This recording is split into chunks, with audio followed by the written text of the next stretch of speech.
Welcome to Mission Evolution Radio Show with Gwilda Wiyaka, bringing together today's leading experts to uncover ever-deepening spiritual truths and the latest scientific developments in support of the evolution of humankind. For more information on Mission Evolution Radio with Gwilda Wiyaka, visit www.missionevolution.org. And now, here's the host of Mission Evolution, Miss Gwilda Wiyaka.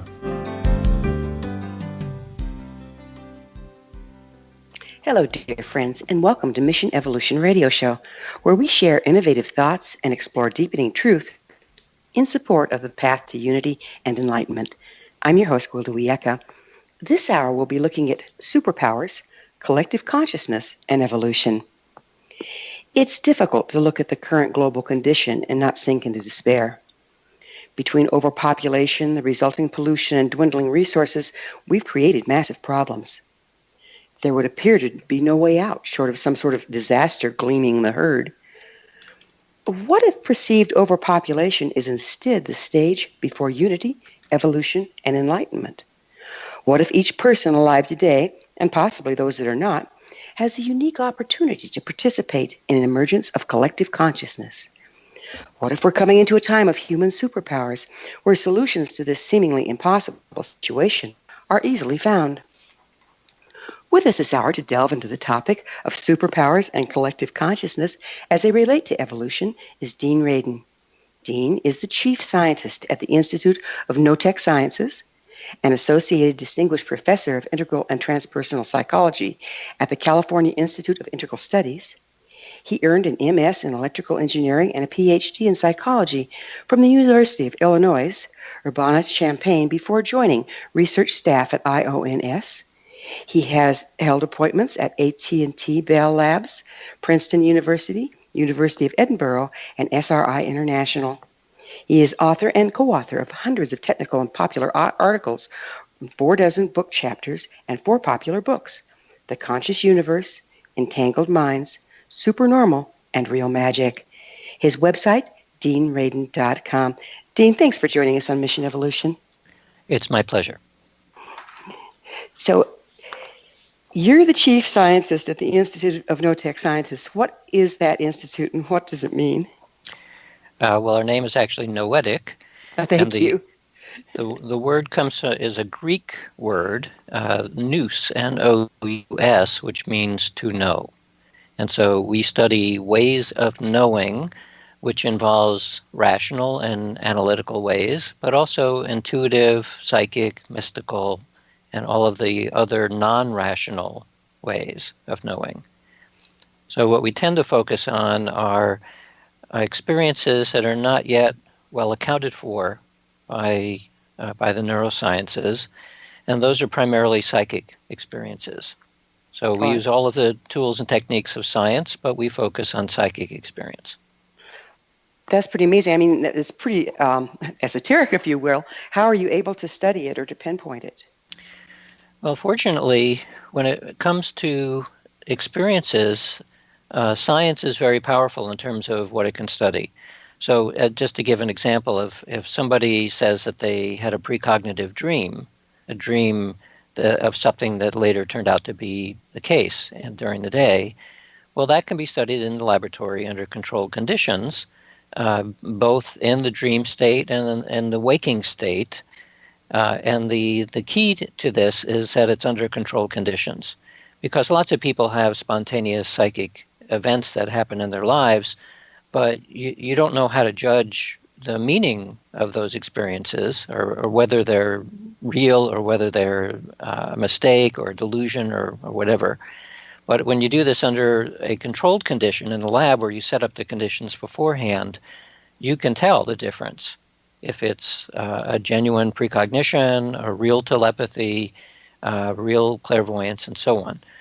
So that's the advantage of doing experiments in the lab, where you're able to tell, in principle, is the experience what it appears to be, a real psychic event, or is it some other mundane explanation? So as a scientist, how did you become interested in psychic phenomena and magic in the first place?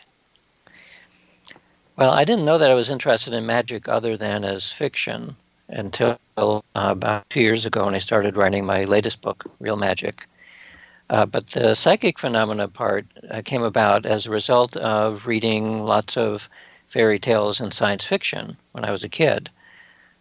Within the science fiction genre, starting in about the 1950s, the idea of psychic abilities and machines and technologies based on psychic phenomena became very popular.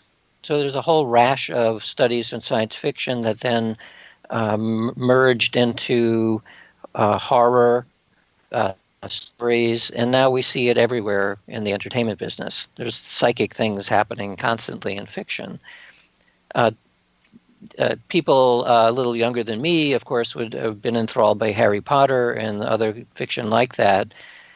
And so my interests are no different than the hundreds of millions of other people who are thoroughly enthralled with the idea of psychic and mystical powers. So the only difference is that I'm a scientist and I've spent the majority of my career studying these phenomena. And that's a little unusual because there's only about 40 to 50 scientists in the world who have been doing this at any given time, which is quite odd when you think about it, because if you have hundreds of millions of people who are really fascinated by it, normally you would have lots of people in the academic world who are studying it, but that turns out not to be the case. Why do you suppose that is? That is odd. Well, there's a taboo about these phenomena. The taboo is seen very clearly in the esoteric literature, which is one of the reasons why I started to study it, to find out why these phenomena are reported so frequently and are the basis of a lot of our entertainment, but they're more or less excluded from academic study. So one reason is fear, that people kind of like the ideas of psychic phenomena and magic, but they also don't like them very much as real. As fiction, it's okay, but as real, it tends to freak people out. Partially because of the notion that we want the sovereignty of our own mind. We walk around as we think independent creatures, and we don't like anybody getting inside our head. So that's frightening to many people. The other reason, especially in the academic world, is that science sees reality within a certain set of assumptions. That's called the scientific worldview. Within that set of assumptions, psychic phenomena are impossible to describe. They don't fit. In which case, some scientists will go as far as saying that ESP, extrasensory perception, is literally impossible. It cannot exist. And therefore, anyone who presents any evidence that it does, or even any anecdote that it does, they have to be mistaken, or they made a flaw, or they're lying. That's the only possible explanation. So that's and yet the you're story. coming up, Yes? You're coming up with scientific proof that it does exist. Right. So here we have a bit of a problem. So on the one hand, you have scientists and oftentimes spokespeople for science saying this is impossible. And on the other hand, you have evidence showing that, well, it's clearly not impossible because we can see it in the laboratory.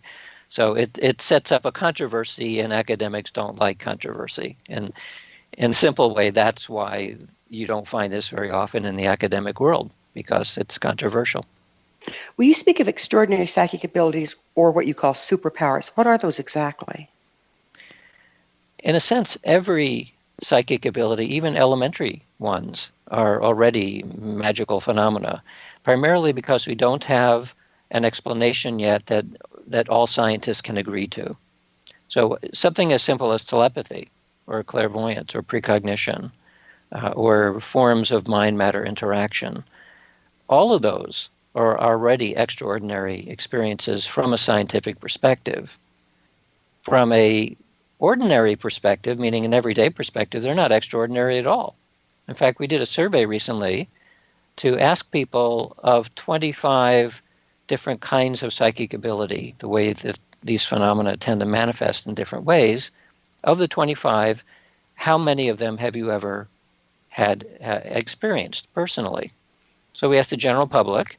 We also asked scientists and engineers to find out whether are these the same, are they different. So among the general public, 94% of people said that they had experienced at least one of 25 different kinds of psychic phenomena, and on average, 13.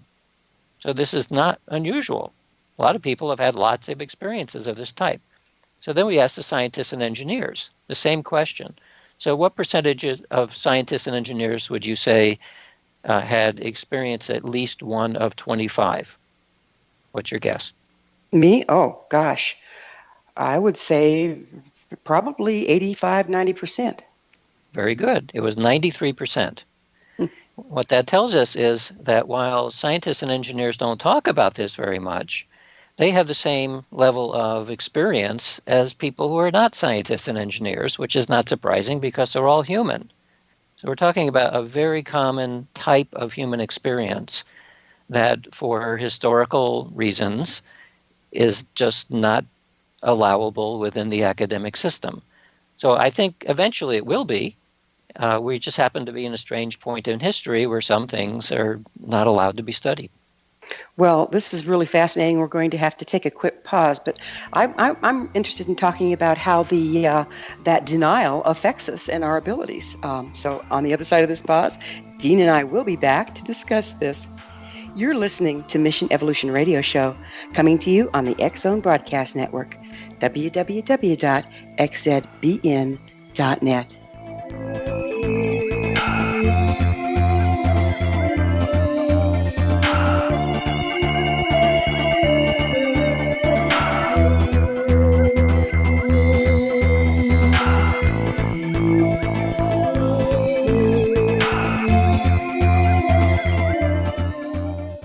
You have heard of the X-Zone? Now watch it on Simul TV, plus 500 video games, live TV channels, free video on demand, worldwide, and more. Does this sound like tomorrow's television? Well, it is, but you can have it today, right now. It is Simul TV. Simul TV offers what the others only wish they could provide. 15 exclusive channels like X-Zone, sci-fi, and horror. We are worldwide. No other provider offers that. 500 built-in video games. No need to have an extra expensive system. We have them included. Free video on demand. Live streaming events from around the world. Interactive online network, and much more. Tomorrow's TV today. Simul TV. Sound too good to be true? Well, it's not. You can have Simul TV today. Sign up at simultv.com. Do it today.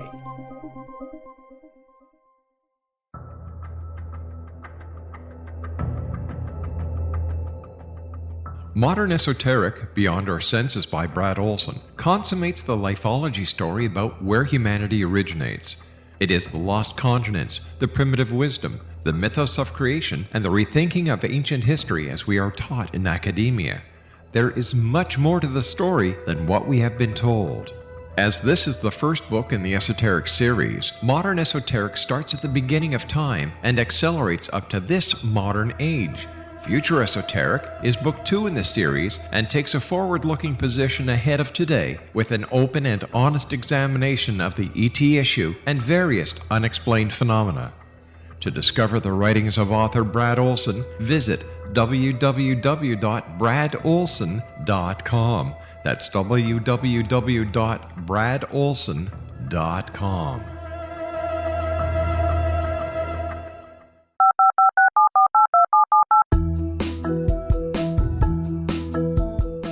Did you know that when you're on the road with limited data or Wi-Fi, you can still listen to the X-Zone Radio Show with Rob McConnell, The Science of Magic with Gwilda Wiyaka, X-1, Dimension X, Space Patrol, and every minute of the X-Zone Broadcast Network by calling 213-401-0080, courtesy of Audio Now. No smartphone, app, or internet needed. It saves your data plan and it's free if you have unlimited minutes. Call 213-401-0080 to listen on any phone, anytime, anywhere. Remember 213-401-0080 for the best of the paranormal, parapsychology, and sci-fi radio programming anywhere, 24/7, 365.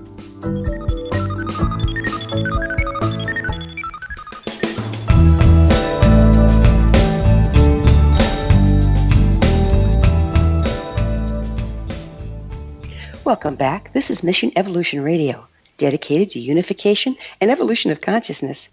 Remember, past episodes are available on our website, missionevolution.org. I'm your host, Gwilda Wiyaka, and our special guest this hour is Dean Radin. His website, deanradin.com.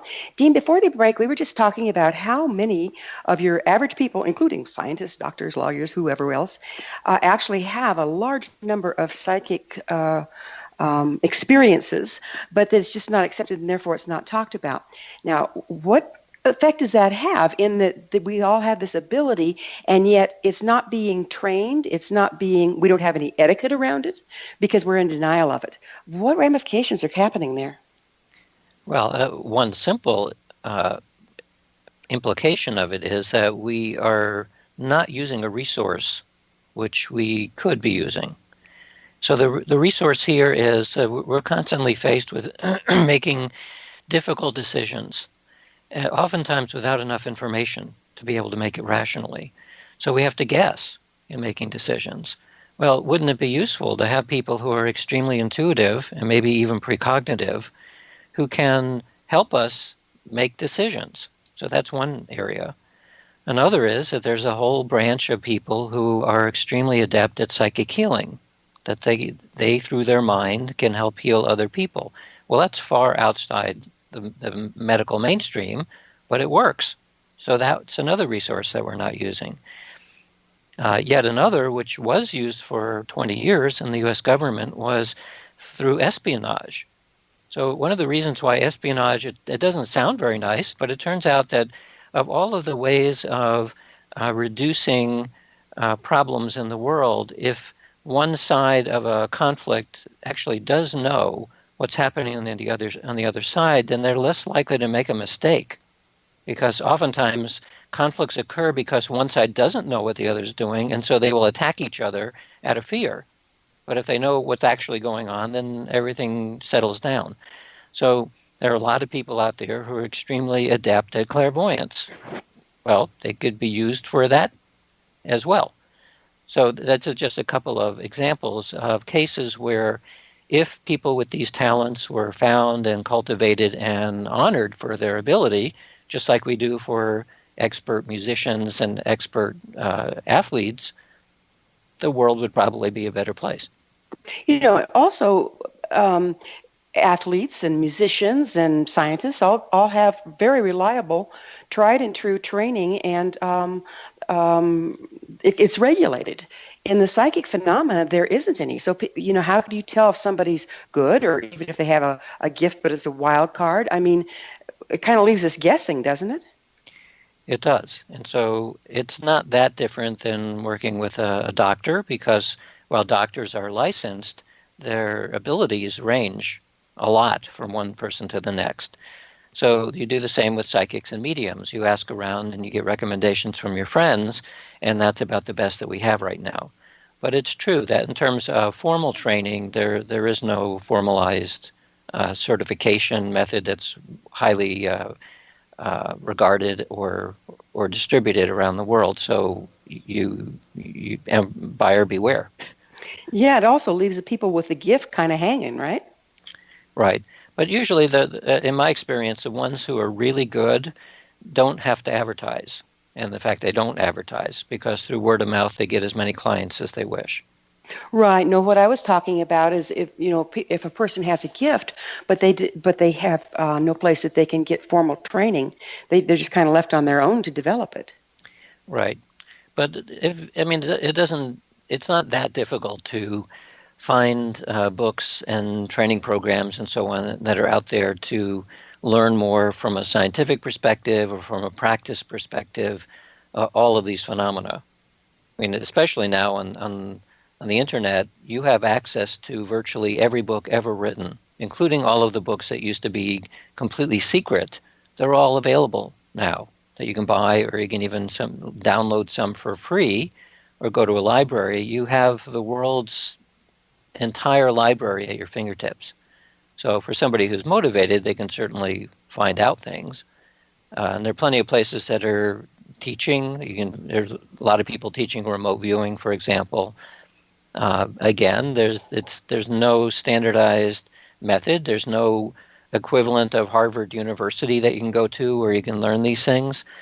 So you have to be careful, but nevertheless, it's not as though we're living in a time where these kinds of phenomena were only transferred through an oral tradition, for example. There are lots of places Right. where you can find out information.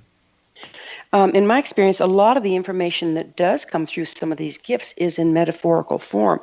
And so people have to also learn to translate metaphor and allegory. Has that been your experience in your studies? Well, for the legendary parts, the lore, absolutely. It's mostly allegory.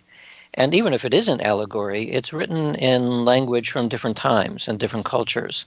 And so when those stories are translated into modern English, something is left out.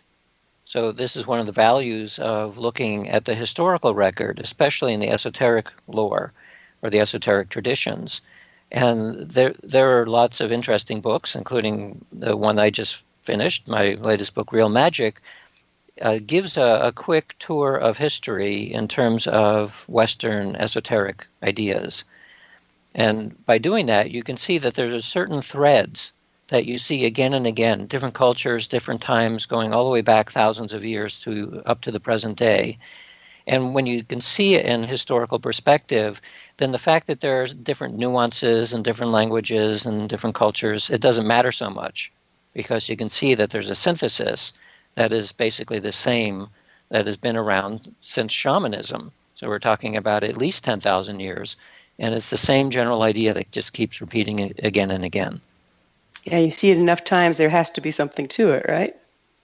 Well, or at least that that people haven't changed that much, probably in a few 100,000 years. So we tend to think of our ancestors 10,000 years ago as being not very smart and not educated and so on because they didn't have the structure we had today. But they're every bit as smart as we are today. They just were living in a different time. They interpreted things in different ways.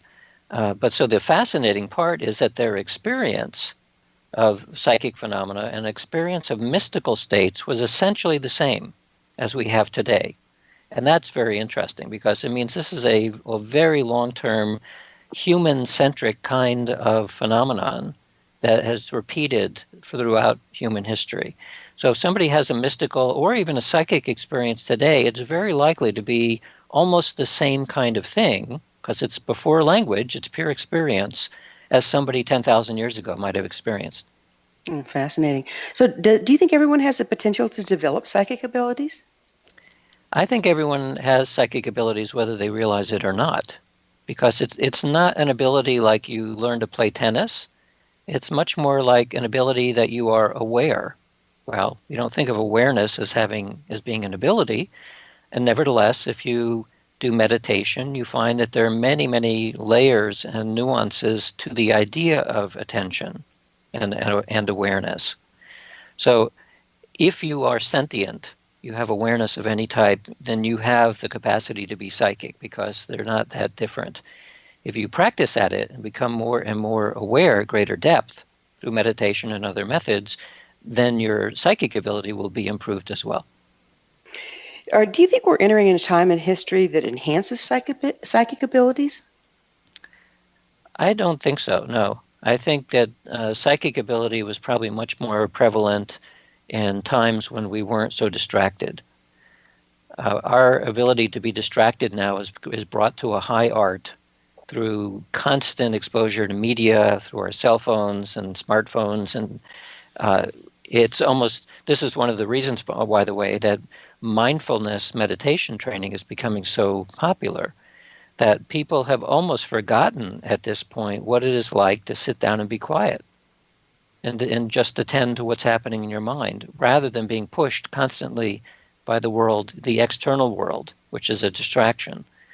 So if you are being constantly distracted, you can't attend to what's happening in your mind. And if you can't attend to that, then you're not going to be very psychic. Do you think that the mental process gets in the way of psychic ability? Oh, absolutely. Yeah, we know that the everyday conscious awareness, which is what people are walking around with most of the time, that is the worst state to be in, to be psychically aware. And you see this because you start looking at states of consciousness where psychic ability is stronger, not only anecdotally, but also in the laboratory. You find that it's in dreams, it's while taking psychedelic drugs, while meditating, while engaging in drumming, dancing, and so on. Almost anything that pulls you out of your ordinary state of awareness will improve psychic ability. And that tells us... So you're talking about measuring brain waves, and you can scientifically document where you are. Yes. Some of it is brain waves, but it's more just what you ask somebody to report what state are they in. Well, dreaming we can tell physiologically, but if somebody is in a meditative state, you can tell that somewhat through their brain activity. But you can also just ask them, are you meditating, or did you just meditate for 5 minutes? And people know. So that's how we can tell what state somebody is in. So you just go ahead and ask the person. Go figure, right? Yeah. Well, we're going to have to take another quick pause, on the other side of which I'd like to talk about these states and how we can achieve them and what we can achieve through them. But it is time for that short pause. Dean and I will return to our discussion on the other side of this break, so you stay right there. This is the Mission Evolution Radio Show on the X-Zone Broadcast Network, www.xzbn.net.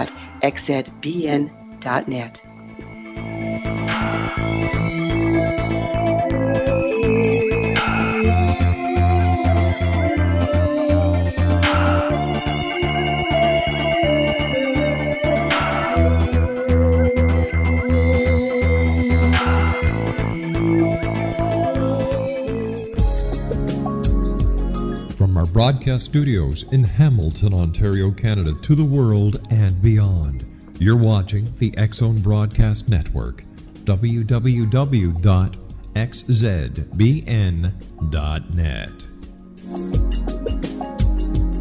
AVS Media Den. You have heard of the X-Zone? Now watch it on Simul TV, plus 500 video games, live TV channels, free video on demand, worldwide, and more. Does this sound like tomorrow's television? Well, it is, but you can have it today, right now. It is Simul TV. Simul TV offers what the others only wish they could provide. 15 exclusive channels like X-Zone, sci-fi, and horror. We are worldwide. No other provider offers that. 500 built-in video games. No need to have an extra expensive system. We have them included. Free video on demand. Live streaming events from around the world, interactive online network, and much more. Tomorrow's TV today. Simul TV. Sound too good to be true? Well, it's not. You can have Simul TV today. Sign up at simultv.com. Do it today.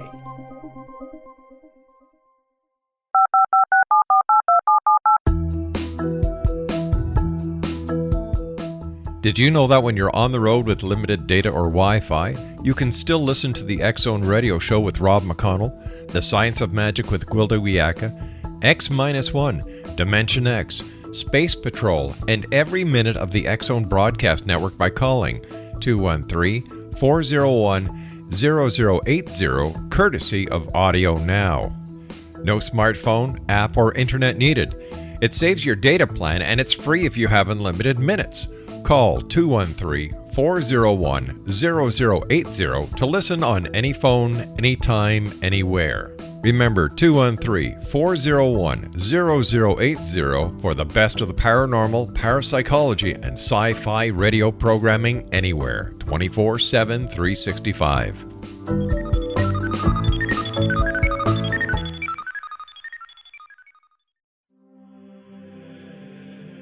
Rob McConnell here, presenting an overview for Nicholas Paul Jennings, author of a fascinating book, Amen. It presents facts revealed by Egyptologists, facts that enable us to understand why Amen is the beginning of creation of God.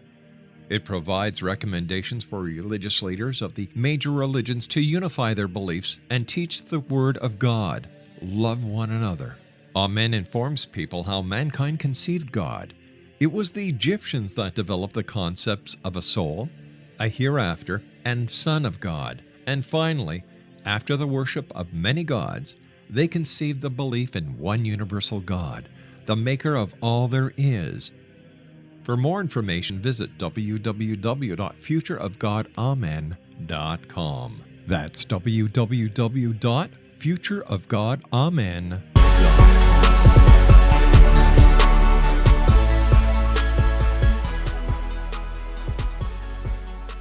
Welcome back. This is Mission Evolution Radio Show, www.missionevolution.org, bringing the latest tools and information to support the path to enlightenment.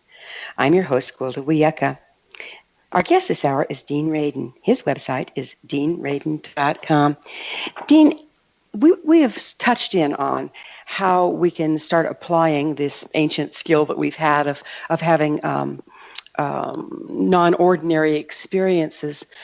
What do you think is going to be the most useful application for the individual? Well, most individuals are interested in pragmatic things in their life. They want to improve their station in life. But many of us also, especially the older we get, or if we've encountered instances of mortality, we're interested in the bigger questions of who am I? How did I get here? Where am I going? Those kinds of questions. So anything which begins to inform us on our true nature is valuable in that sense. So psychic phenomena are a way of presenting to us a more comprehensive way of thinking about who we are.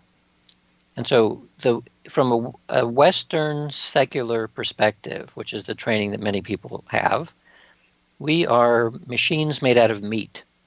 That's the scientific worldview. This is a nihilistic worldview in the sense that it basically says that you're a machine. There's no inherent purpose to you. There's no virtue other than anything that we come up with ourselves. And it creates a purposeless and meaningless universe. That's what being called a machine made of meat means. Mm-hmm. This is what you're taught in the scientific curriculum. And I see the effect of this in college students who, somewhere around their junior year in a science curriculum, they start to get depressed because you hear again and again in many different ways that the universe is pointless. It's just an accident. There's no meaning to anything. Well, maybe that's true and maybe it's not true. So people who have psychic experience and start exploring the nature of their own consciousness, what they very quickly begin to learn is that there's this very long tradition, thousands of years long, the esoteric traditions, which give a very different picture about the nature of reality and your role in it, whereas science is only about 400 years old. So we have a very, very long, thousands of years long tradition that tells us one story, and we have a science tradition of a couple hundred years that tells us a completely different story. So the reason why we pay attention to science is because the doctrine that it is based on, which is called materialism, has been extremely effective in developing technologies. So we wouldn't be able to do this broadcast without the technologies that science and materialism have given us. So it's undeniable that something about that is correct. But materialism does not account very well for your internal sense of being a person. The thing inside yourself that you call me is awareness. And so science does not know what to do with that at all. And in fact, some scientists will then say that your internal sense of awareness is an illusion. It's just something that your brain is creating, and it's also meaningless. It just is a side effect. Many other scientists are now questioning that approach and saying that is not exactly right. So when you look at other traditions that are telling us something about consciousness, rather than saying that consciousness is just an effect of the brain, they're saying, no, you got that backwards. Consciousness is actually fundamental. It's simply it's a key element of the fabric of reality itself. So this brings us to my next question. What is collective consciousness? Well, before we even get to collective consciousness, it's just about your own consciousness. What is that thing? So the esoteric traditions say that consciousness is fundamental. That means that it's simply there. It's part of the universe. It permeates everything all the time. But now there's a distinction between what I call consciousness with a little c, which is what you personally experience, which is part of consciousness with a big C. So that's universal consciousness. So collective consciousness you can think of as somewhere in between. So there's 7+ billion people on Earth, and their collective little c consciousnesses build up into an average of a much bigger consciousness. And all of the esoteric traditions and most religious traditions as well, you find again and again the same story, namely that the consciousness in you is identical to the consciousness that's universal. Like in Hinduism, the idea is expressed as Atman equals Brahman. That means your awareness and the universal awareness is the same thing. You find it in the Bible, you find it in the Quran, you find it everywhere. And the reason is because this is what mystics have said throughout history, that there's no difference really between the thing you call me inside your head, your spark of experience, and a universal awareness. So do you think developing these esoteric gifts will help us connect from our individual consciousness to the universal consciousness? It's not so much that you would connect to it, but you would realize that it's the same thing, and it has always been the same thing. So from a perspective, like an everyday perspective, most people don't walk around being mystics. They don't feel that they're the same as the universe. But with the right spark of experience, sometimes as dramatic as a near-death experience, sometimes less dramatic, like a moment of meditation. Other people have had these experiences just walking on the beach and marveling at the sunset. Something can trigger this realization that you and the universe are essentially the same thing. So and what does that do to our experience? There's a wide variety of ways of experiencing that. What does that do to our experience or our worldview once we've made that connection? Well, interestingly, it creates a transformative experience. Just like near-death experiences will shift a person's personality. A single experience, it might take 30 seconds, will change a person from a depressed, cynical, skeptical creature into somebody who's very positive, has a much more expansive sense of themselves, and is now concerned about the welfare of others. And this can, as I said, it can happen in 30 seconds, and it's a permanent transformation. So it can have a very dramatic effect on somebody's life. As we're getting ready to move into this new era where there's so many people on the planet, globally, what kind of an effect would it be if more of us become aware of that, of the collective? Well, it'll probably have a very beneficial effect, except that there's an enormous amount of pressure to not have that happen. That the civilization, like most other large-scale systems, have an enormous amount of status quo in it. People in power do not want that to change. Exactly, so yeah. One of the reasons why psychic phenomena and special abilities and so on are suppressed is because they challenge existing power. And existing power doesn't want to give up its power, and so they will do everything that it possibly can to say, no, this psychic stuff doesn't exist, and consciousness is not really that important, and on and on and on. So there's a lot of pressure that's pushing it aside. Well, if a lot of us can connect with our psychic ability and therefore with a larger truth, collectively, if you will, that's going to start pointing out the lies that we've been controlled by, like, false news, media, et cetera, what kind of impact is that going to be?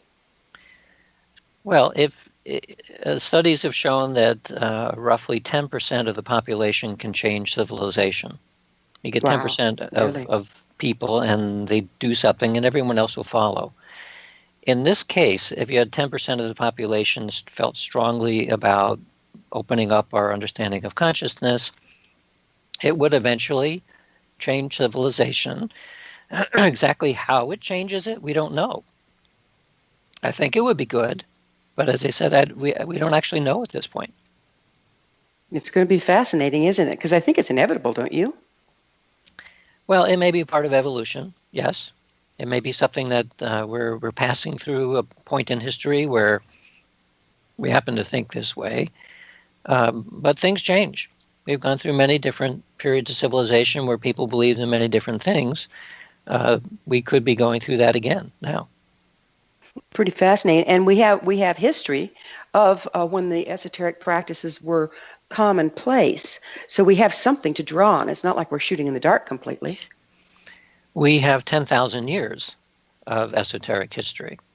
So the names that we're talking about here are everything from shamanism, as I said, to Pythagoras, to Plato, to Neoplatonism, Hermeticism, Gnosticism, the Kabbalah, Rosicrucians, Freemasons, Theosophy, New Thought Church, Mind Science Church, Christian Science Church, and now the whole book genre of affirmations and law of attraction. They're all part of this 10 or 20,000 year long esoteric history. And the reason it's called esoteric is very simply that it is hidden. That's what esoteric means, hidden.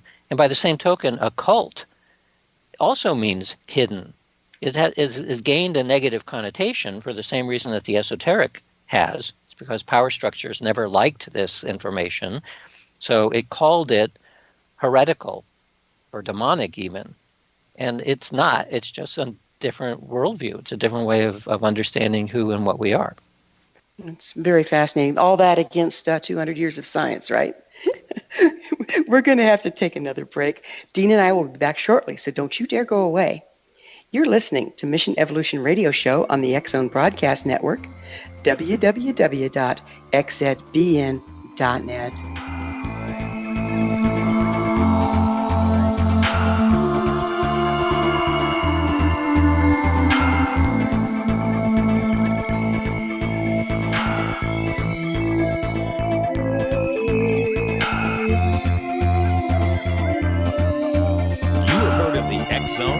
Now watch it on Simul TV, plus 500 video games, live TV channels, free video on demand, worldwide, and more. Does this sound like tomorrow's television? Well, it is, but you can have it today, right now. It is Simul TV. Simul TV offers what the others only wish they could provide. 15 exclusive channels like X-Zone, Sci-Fi, and Horror. We are worldwide. No other provider offers that. 500 built-in video games. No need to have an extra expensive system. We have them included. Free video on demand. Live streaming events from around the world. Interactive online network, and much more. Tomorrow's TV today. Simul TV. Sound too good to be true? Well, it's not. You can have Simul TV today. Sign up at simultv.com. Do it today. The new nonfiction book, Razor of Madness, is similar to cult movies like Clockwork Orange, Dragon's Tattoo, or The Other Side of Hell. Wayne Morin Jr. and Thomas Lee Howe will expose widespread and systematic deficiencies in this thought-provoking tell-all novel. Mind control rages among scholars in law schools. Human rights are ignored while thought reform and mental manipulation are accepted practices used as behavior modification. Dr. Louis Jolyon West comes to mind. Media and public scrutiny shows that United States mental hospitals are in fact destructive murder industries. Razor of Madness expose novel details this epidemic through an in-depth professional and personal investigation. For decades, there has been a revolving door policy that still releases killers and pedophiles back into society. The maestro of mind control continues to haunt America to this very day. Razor of Madness is available in paperback or as a downloadable ebook at Amazon.com. I'm William S. Peckham. If you enjoy a good mystery with a touch of the paranormal, then you'll love my novel, From Out of the Woodwork. It's the story of a young Toronto contractor, Sean Kennedy, who buys derelict homes, guts them, and turns them into multifamily dwellings. Slums just waiting to happen. When Sean buys 29 Livery Lane, the house fights back. Former owners unexpectedly come out of the woodwork as he starts the destruction. The apparitions come to him when he touches old books, reads hidden letters, rummages through old boxes, finds a locket, or reads a discovered manuscript of a murder mystery. From Out of the Woodwork will take you from 1899 to the horror of the World Trade Center, September 11, 2001. Check out From Out of the Woodwork on my website, www.williamspeckham.com.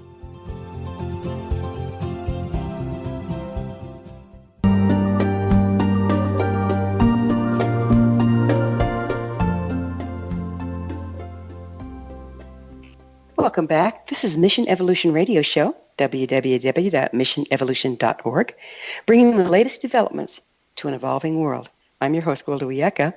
I always love suggestions from my listeners. You can always email me at info@missionevolution.org to propose a topic or guest that's on your mind. I'm sure we'll all enjoy them. Our special guest this hour is Dean Radin. His website, deanradin.com. Dean, we were just getting into how the esoteric practices have been around for thousands and thousands and thousands of years, and science has been around for a couple hundred. How do you think we're going to reconcile this? Well, the nice thing about science is that it is not locked into dogma. At least it's not supposed to be locked into dogma. And the history of science shows that at least every 5 years, sometimes every 2 years, our textbooks are revised, which shows that it's an expansive system. It allows itself to be driven by new observations and new experiments. So that suggests to me that eventually, since we're talking about real phenomena, consciousness and psychic phenomena are real things, that eventually science will catch up to it and start to understand it and explain it. And by the same token, what we used to call magic will also start to be understood. At that point, when we have a mature science that understands magic, for example, the world will look very different than the way it looks today. It's difficult to predict exactly how it's going to look different, but there will be many elements of it that will change, and as a result, the average person's concept about reality will also change. It maybe we're 10 years away from that, or maybe we're 100 years. It's hard to tell.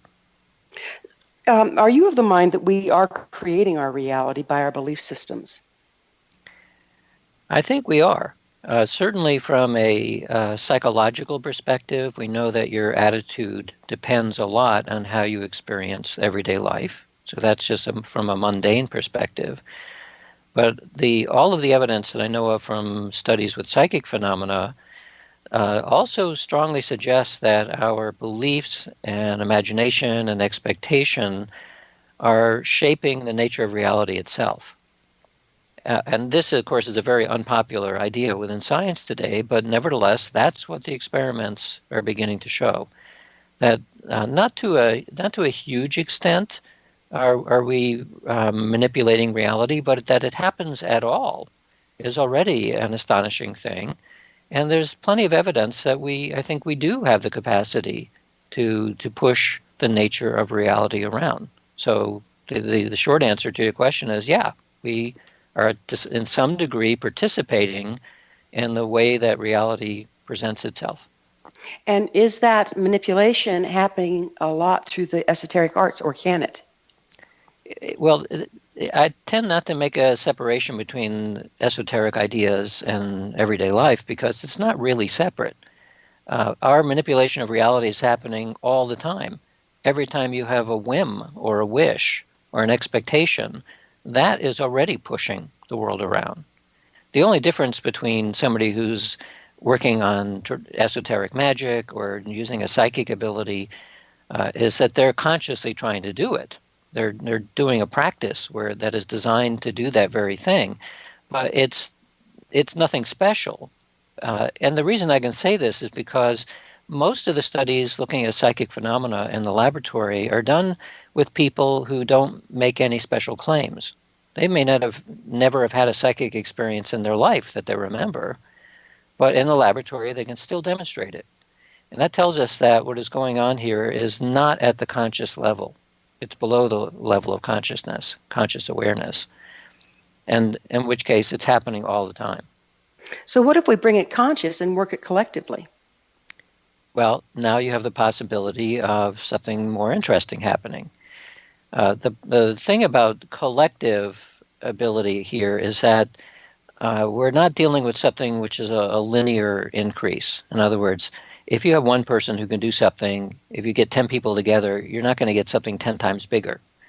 And that's because the nature of these phenomena seem to work more like waves than like particles. That is, that waves can interfere with each other.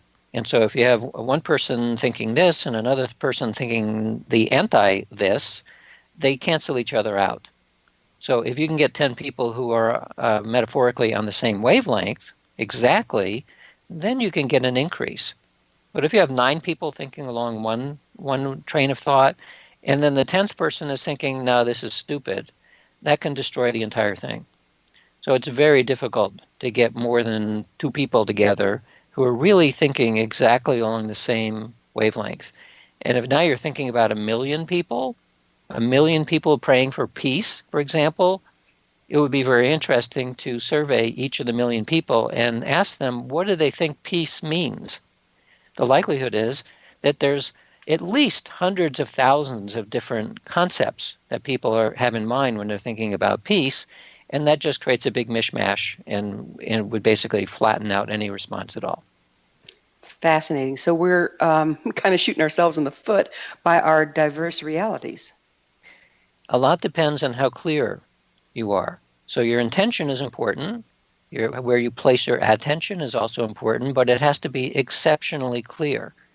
And this is not for esoteric reasons. It's that just in the same sense that life coaches and therapists will always tell you that you need to have very clear goals in mind. Otherwise, you never know whether you reach it or not. So the same is true in this domain. If you want to change the world in some way, you have to be absolutely clear on what that means, what it would look like, how it's going to be achieved. And most people are usually not so clear on their goals. And that's why things are kind of mushy. It doesn't happen if you don't know where you're going. Do you think there's any possibility that collective consciousness and superpowers can solve the environmental mess we find ourselves in? I do, actually. In the preface to my latest book, Real Magic, I present a scenario where the climate is spiraling out of control. And yet this is now a science fiction story in a civilization more advanced from ours, where people recognize that consciousness does have the ability to manipulate the physical world. And in that civilization, they simply assign to these talented people to fix it. And they do. So, yeah, if you have people who are talented and they have a very clear idea about what they're going to do, then the answer is yes. I think we can not only fix the climate, we can fix anything that we wish. This is really hopeful, because I know a lot of people are kind of, despairing right now. Yeah, and a lot of the despair is because we don't have a sense that any one of us, or even collectives of us, can do anything. But what all of these phenomena tell us is that every time you think a thought and have a whim or have a wish about something, that is contributing in a positive sense.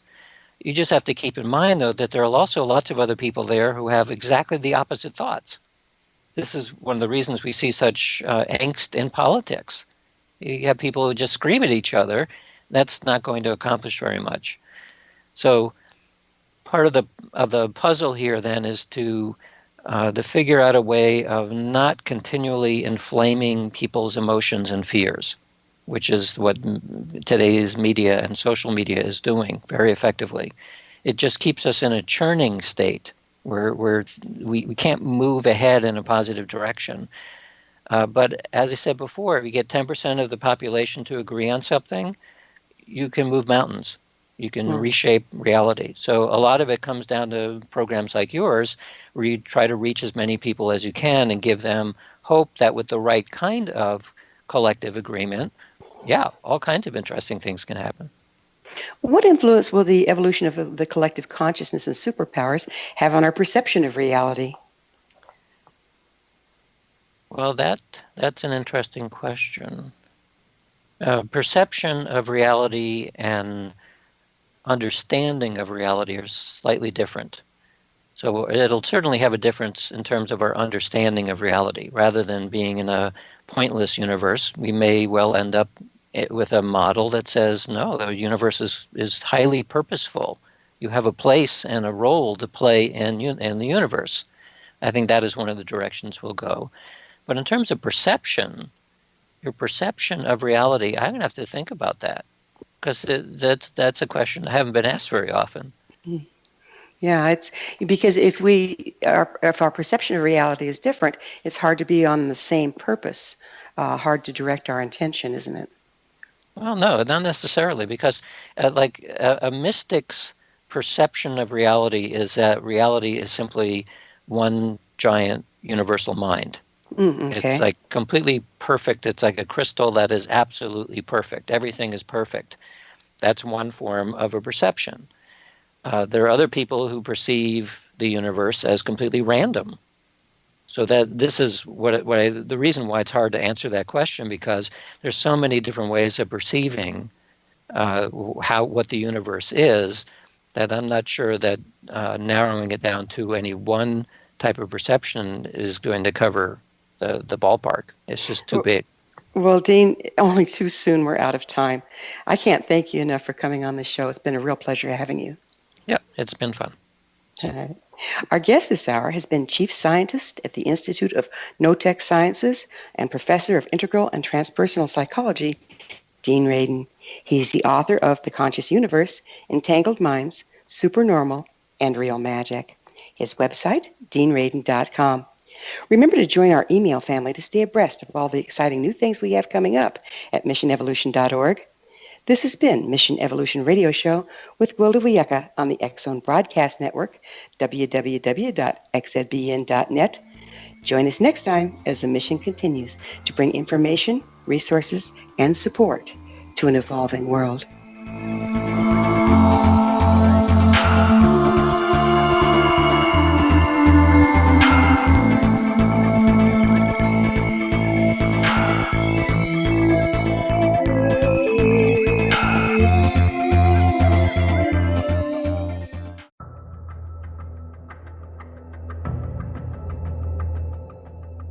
Modern Esoteric, Beyond Our Senses by Brad Olson, consummates the lifeology story about where humanity originates. It is the lost continents, the primitive wisdom, the mythos of creation, and the rethinking of ancient history as we are taught in academia.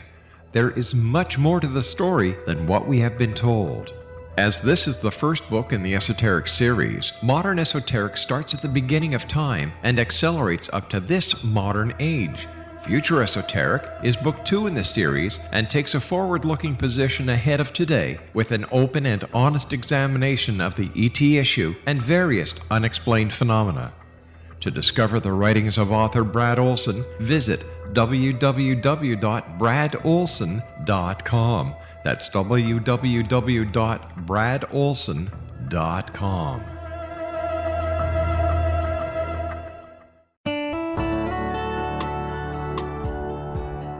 Are you or is someone you know struggling with addictions, depression, anxiety, relationships, low self-esteem, lack of confidence, grief, success, and prosperity?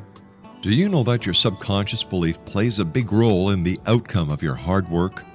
We can help you permanently change the beliefs that may be the reason for your struggles and failures. We care about getting you the return on your investment and the results you are looking for. We can help you be free of the limitations of your past and in realizing your highest potential. We work with people by phone and Skype. For more information, visit us at www.ritasoman.com. That's www.ritasoman.com.